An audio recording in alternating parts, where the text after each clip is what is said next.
الحمد لله نحمده ونستعينه ونستهديه ونعوذ بالله من شرور أنفسنا ومن سيئات أعمالنا من يهده الله فلا مضل له ومن يضلل فلا هادي له وأشهد أن لا إله إلا الله وحده لا شريك له وأشهد أن محمدا عبده ورسوله شهادة تنجيني إلى يوم القيامة رب اشرح لي صدري ويسر لي امري واحلل عقدة من لساني يفقهوا قولي سبحان ربنا لا علم لنا الا ما علمتنا انك انت العليم الحكيم ولا فهم لنا الا ما فهمتنا انك انت الجواد الكريم اما بعد السلام عليكم ورحمة الله وبركاته. Nous louons Allah subhanahu wa ta'ala qui nous a permis d'être au matin du 9e jour de l'an 1439 du mois de Ramadan, ce qui, si les estimations sont bonnes, correspondrait au 25e jour de l'an 2018 du mois de mai du calendrier grégorien. Qu'Allah nous conforme à ce qu'il aime et agrée et qu'Allah nous aide à parfaire nos intentions. Et nous avions fait la promesse de continuer, si vous voulez, après avoir évoqué les actes de la Umrah, de continuer sur le Hajj selon le temps dont Allah seul dispose. S'il nous avait écourté et s'il nous avait prolongé la vie, Inch'Allah, nous avions promis de continuer ce cours. Donc aujourd'hui, Allah a confirmé, a promis et sa promesse est vérité lorsqu'il dit dans le Coran, dans la sourate 39, le verset 42, Ba'da a'udhu billahi minash shaitanir rajim, Allahu yatawaffa al-anfusa hina mawtiha wallati lam tamut fi manamiha fayumsiku allati qada alayha al-maut wa yursilu al-ukhra ila ajalin musamma. Donc Allah subhanahu wa ta'ala, il dit dans ces nobles versets de la sourate Zumar, les groupes, verset 42 de la sourate 39, Allah a le pouvoir d'abréger certaines vies durant le sommeil. La nuit, lorsque le soleil vient à se coucher et que les gens entrent dans la nuit, Allah peut décider d'envoyer l'ange de la mort afin de recueillir certaines âmes dont le décret était justement cette nuit-là. Et d'autres, comme vous et moi, Allah leur prolonge la vie jusqu'à une certaine durée ultérieure que Allah aura décidé. Donc nous ne pouvons que remercier Allah subhanahu wa ta'ala et nous ne pouvons que profiter au maximum de ces instants de plus que nous avons acquis grâce à la miséricorde d'Allah subhanahu wa ta'ala. Donc, ceci étant, nous allons plonger dans le vif du sujet. Nous le remercions encore une fois de cette journée de plus, cette journée bénie de Jumu'ah qui, Nabi sallallahu alayhi wa sallam a dit, c'est la meilleure journée dans la semaine. C'est la meilleure journée dans la semaine. Et également, nous remercions Allah de voir un deuxième vendredi dans ce mois de Ramadan. Alhamdulillah, alhamdulillah. Ce matin, nous allons évoquer, si vous voulez, le Hajj. Le Hajj dont on a évoqué dans les précédents cours que le Hajj vient clôturer le 5e pilier de l'islam. C'est basé selon le hadith de Abdallah ibn Omar, on raconte qui est le sahabi qui a copié Rasulullah sallallahu alayhi wa sallam le plus. Subhanallah. Donc il a rapporté dans son hadith en disant que les piliers de l'islam sont 5. C'est les 2 attestations de foi, c'est-à-dire que témoigner qu'il n'y a nulle divinité digne d'être adorée que Allah et que Muhammad sallallahu alayhi wa sallam est son messager. Deuxièmement, de prier les 5 prières quotidiennes et prier des nawafil, ce que Allah vous permet de faire. Troisièmement, c'est de jeûner le mois de Ramadan. Alhamdulillah, nous sommes dans le mois de Ramadan. Quatrièmement, c'est de sortir la zakat pour ceux qui sont nantis, ce que Allah a pourvu. Et cinquièmement, c'est de parfaire le pèlerinage au lieu saint de l'islam pour quiconque Allah aura facilité cela. Donc c'est ça qui clôture, si vous voulez, les 5 piliers de l'islam. Et on a dit, comme le Hajj est vraiment un pilier très très important dans l'islam, donc nous avions décidé de faire ce cours-là et à la demande aussi de certains de nos amis qui ont pensé que nous avons les épaules Malheureusement, on est juste en train d'essayer. Nous n'avons aucune prétention par rapport à ça. Nous avons que vraiment une science de la taille de la gouttelette qui dégouline de l'aiguille lorsque elle est plongée dans la mer. Et Inch'Allah, nous essayons de prier matin, midi et soir à Allah subhanahu wa ta'ala qui nous facilite de partager ce savoir microscopique. Donc, pour ce qui est du pèlerinage au lieu saint de l'islam, nous avons dit tout à l'heure dans le résumé que c'est le 5e pilier de l'islam. Alors, le pèlerinage, si vous voulez, c'est vraiment une visite hautement pieuse, dont nous avons dit le pèlerin devrait avoir un certain nombre de préparatifs préalables avant d'aborder ce voyage pieux. Donc hier, à la fin du cours, nous avions évoqué, si vous voulez, ces différents préparatifs. Donc compte tenu du fait que nous ne voulions pas que la vidéo soit longue, donc pour ceux qui veulent comprendre ces préparatifs, Inch'Allah, ils peuvent se rapporter à la vidéo précédente qui se trouve disponible sur YouTube.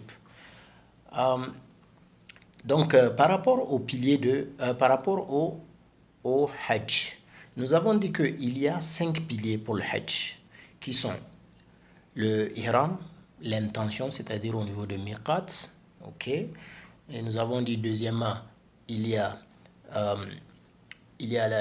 les 7 tawaf. Troisièmement, il y a les sa'i, les 7 Safa Marwa. Et quatrièmement, il y a la station à Arafat. Donc, le pèlerinage comporte 4 piliers. Ok? 4 piliers. Maintenant, pour ce qui est du début du Hajj, le Hajj s'étale sur 3 mois. Ok? Dès que nous finissions le mois de Ramadan, eh bien, démarre les mois de Hajj. Donc, les mois de Hajj, selon Rasulullah sallallahu alayhi wa sallam, sont au nombre de 3. Donc, vous avez Shawwal, ok, vous avez Dhul Qa'ida, et enfin, vous avez Dhul Hajj. Dhul Hajj, c'est les 12-13 premiers jours du mois de Dhul Hajj. Ok? Donc, dès que le pèlerin a l'intention de faire son Hajj, c'est-à-dire dès que Ramadan finit, à partir du 1er Shawwal, on va voir que certains pèlerins déjà commencent à se diriger vers la Mecque. Ok, donc c'est ça les 3 mois qui comptent pour le pèlerinage. Nous avions dit, quant à la Umrah s'étale sur tous les mois de l'année. La Umrah, il n'y a pas un mois spécifique.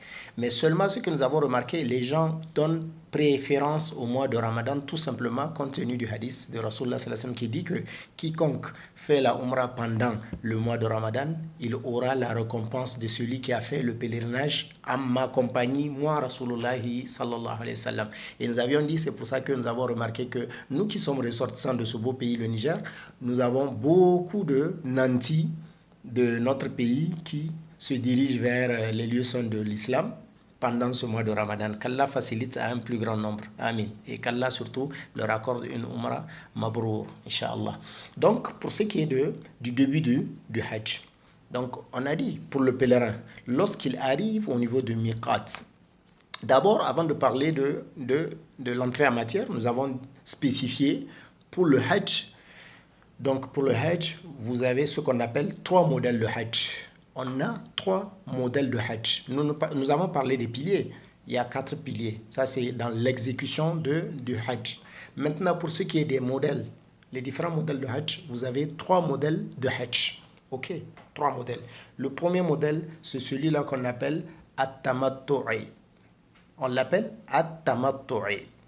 Il consiste à formuler l'intention de la Umrah, ok, seulement, et à se désacraliser. C'est-à-dire que, vous savez, lorsque vous commencez la Umrah, nous avons dit dans les vidéos précédentes que vous allez vous vêtir des 2 pièces d'étoffe pour les hommes. C'est-à-dire que les 2 pièces blanches, là, les 2 pièces d'étoffe blanche qu'on met, un pour couvrir le haut, le buste, et le deuxième qu'on met autour de la taille.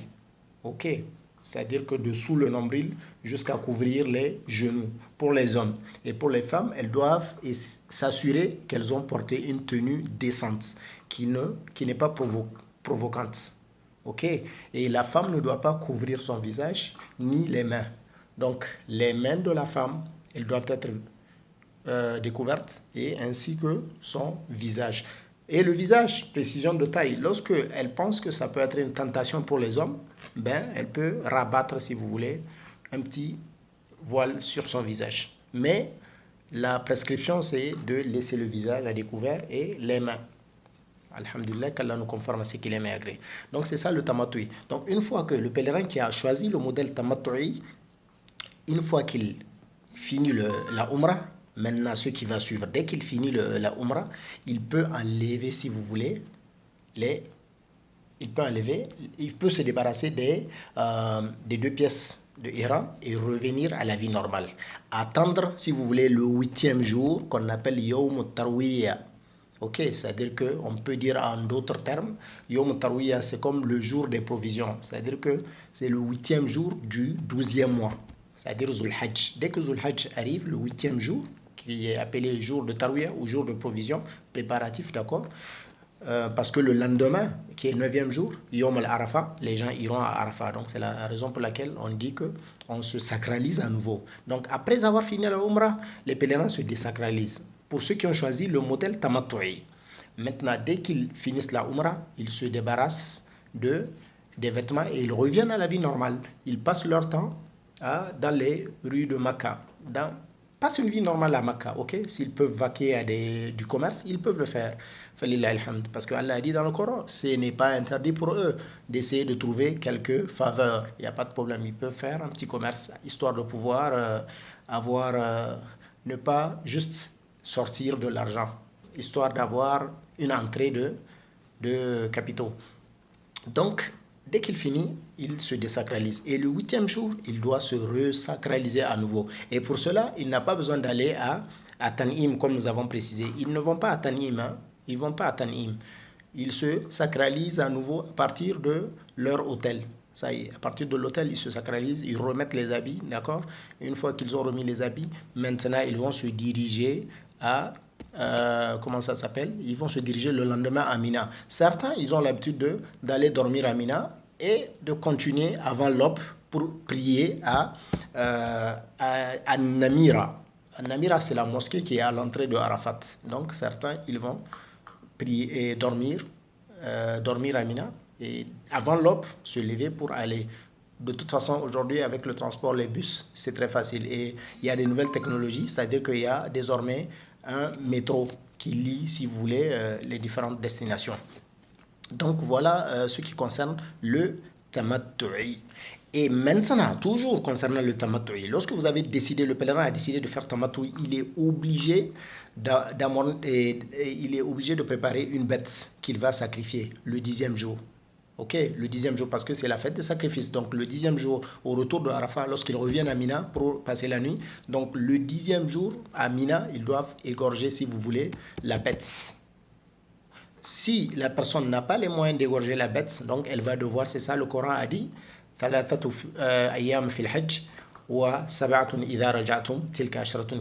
Allah a dit. Donc celui qui n'a pas pu égorger parce qu'il n'a pas les moyens, donc il va jeûner 3 jours étant à la Mecque et 7 jours lorsqu'il va retourner dans son pays de domicile de résidence. Donc c'est ça qui clôt, si vous voulez, le tamattu'i. Maintenant, le deuxième modèle, c'est le qiran.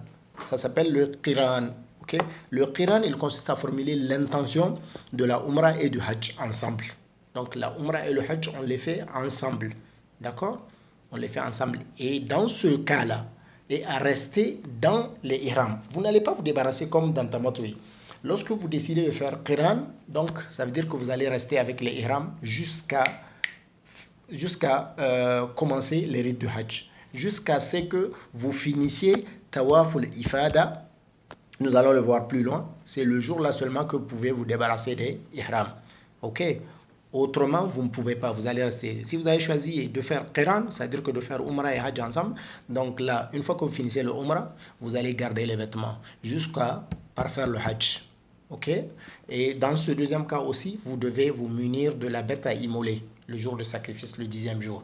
Et dans ce cas-là, ce qui est très important, c'est que sachez que c'est la même chose aussi. Lorsque vous ne pouvez pas, vous êtes obligé d'avoir cette compensation-là qui est de jeûner 3 jours et de reporter les 7 jours lorsque vous allez rentrer dans votre lieu de résidence. Maintenant, le troisième modèle, c'est ce qu'on appelle al-ifrad.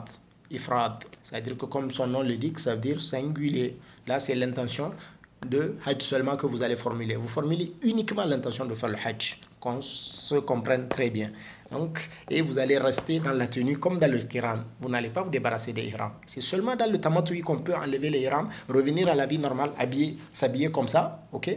Et avant le 8e jour, remettre le Ihram. Mais pour le Ifrad, pour le Qiran, vous êtes obligé de rester dans la tenue afin de parfaire votre Hajj. Allah nous conforme à ce qu'il aime et agrée. Donc, c'est ce qui concerne, si vous voulez, les différents types de Hajj qu'on a. Donc, on va récapituler avant de finir la vidéo. Donc, pour le Hajj, nous avons dit il y a 3 modèles. Le premier modèle, ça s'appelle Tamattu'i. Le Tamattu'i, c'est de formuler l'intention de faire la Umrah et le Hajj ensemble. Donc, initialement, vous allez faire la Umrah, c'est-à-dire que du Mikat, vous allez vous sacraliser, ok? On prend l'exemple des Nigériens. C'est encore plus facile. Pour ceux qui viennent du Niger et qui doivent passer par Jeddah, de Jeddah, ils viennent directement à la Mecque. Donc, ils sont obligés de sacraliser avant de monter dans l'avion. Ok, ils se munissent des pièces d'étoffe blanches pour les hommes. Et pour les femmes, elles n'ont qu'à mettre une tenue respectueuse, décente, prévue à cet effet pour les femmes. Et elles ne doivent pas s'habiller à l'image des hommes. Parce que Nabi Sallallahu alayhi wa sallam a maudit, il a dit, je maudis, Allah maudit les hommes et les femmes aux masses, les femmes qui ressemblent aux hommes, c'est-à-dire porter des habits, des pantalons serrés et tout. Donc, Allah les maudit. Et les hommes aussi efféminés, Allah les maudit. Les hommes qui ressemblent à des femmes, Allah les maudit. Donc, c'est pour ça que la femme doit savoir la tenue réglementaire qu'elle doit porter. La robe, mashallah, une robe ample qui n'est pas serrée. Donc, elle doit se respecter. Découvrir le visage, bien sûr, fermer ses cheveux, découvrir le visage et les mains. Et donc, dès que vous finissez, on est toujours en train de parler de Tamattu'i, dès que vous finissez la Umrah, qui consiste à, on a dit le cas du Niger, donc vous avez quitté le Niger, vous vous êtes sacralisé, vous êtes monté à bord de l'avion. Une fois lorsque vous approchez du Miqat, on va annoncer ça dans le microphone à bord de l'avion et là vous allez commencer la talbiya. Labbaik Allahumma labbaik, labbaik la sharika laka labbaik, innal hamda wa ni'mata laka wal mulk la sharika lak. Ok, donc après on va spécifier un peu plus selon que vous choisissez le modèle Tamattu'i, le modèle comment ça s'appelle Qiran, Ifrad, nous allons le spécifier un peu plus. C'est pas le lieu maintenant, Inch'Allah. Donc une fois que vous finissez, vous quittez votre Mikat, vous dirigez vers la Mecque. Donc dès que vous arrivez, parce que là vous avez choisi Tamattu'i, donc vous allez faire d'abord la Umrah. Donc vous arrivez à la Mecque. Dès que vous entrez à la Mecque, vous commencez les 7 tawaf. Dès que vous finissez les tawaf, ne passez pas à l'intérieur du Hijr Ismaïl qui se trouve au nord-ouest de la Kaaba. Parce que là, c'est une tawaf qui sera annulée. Ok? Ne passez pas à travers et ne touchez pas le muret. Le muret, on dit, ça fait partie de l'intérieur de la Kaaba. Vous faites votre procession autour, juste, circumambulez autour, en comptant 7. Et on commence à partir de, on a dit, l'indication lumineuse verte qui est sur votre droite. Vous allez remarquer, on va dire, c'est là débute le tawaf. Et au niveau de la pierre noire, à l'angle de la pierre noire, c'est là-bas qu'on démarre. À chaque fois que vous revenez à la pierre noire, vous aurez fait un tour complet. Ok?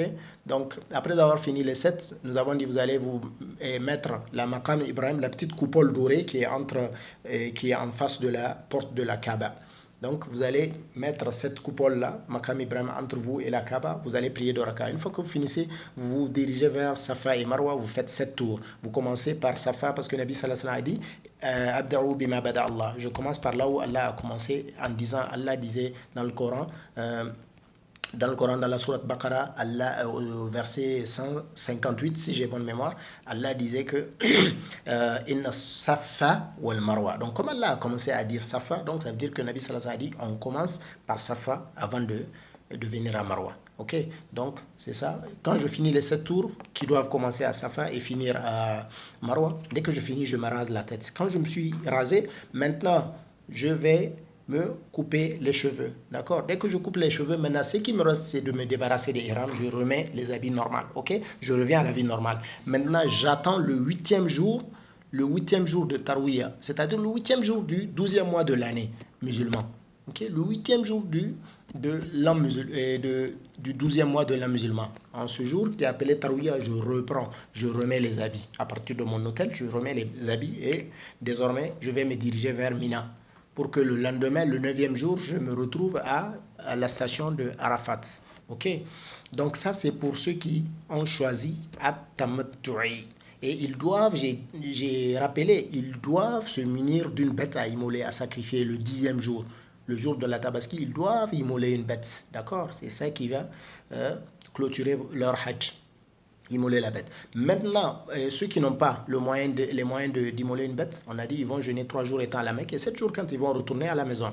Pour le Qiran consiste aussi à formuler l'intention de faire Umrah et Hajj ensemble. Mais dans ce cas-là, vous n'allez pas vous désacraliser. Vous allez rester dans la tenue parce que vous avez choisi Qiran. Vous restez dans les 2 pièces d'étoffe jusqu'à la fin de votre Hajj, c'est-à-dire jusqu'au 10e jour, le jour où vous allez faire Tawaf al-Ifada.